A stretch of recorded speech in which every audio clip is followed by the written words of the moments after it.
La directive sur les marchés d'instruments financiers vient d'être modifiée, d'où son acronyme MiFID II.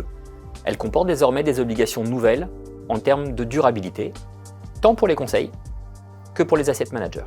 Depuis le 1er janvier 2023, côté conseil, comme chez les multifamily office, tel expert en patrimoine, nous avons désormais une double nouvelle obligation.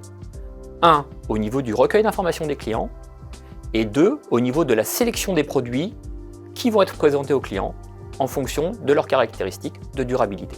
Côté asset manager, ils doivent désormais prendre en compte les risques en termes de durabilité dans l'ensemble de leur processus d'investissement.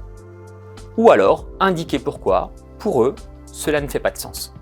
Les informations les plus critiques seront reprises dans un fichier commun nommé fichier EET que nous apprendrons, eux et nous, à connaître. Mais du côté des investisseurs, qu'est-ce qui est vraiment nouveau? Il y aura ceux qui répondront oui à leur intérêt en termes de durabilité, au sujet de la durabilité, et ceux qui répondront non.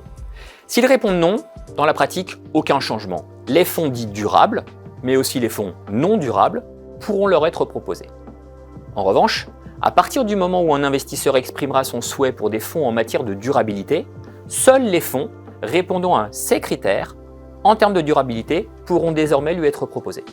Afin d'éviter toute décision malencontreuse et qui ne correspondrait pas exactement à ces critères, à ces choix, l'investisseur devra bénéficier d'informations claires, précises, exactes, non trompeuses, et on le comprend afin d'éviter tout greenwashing ou toute présentation de fonds ne répondant pas précisément à son appétence en matière de durabilité.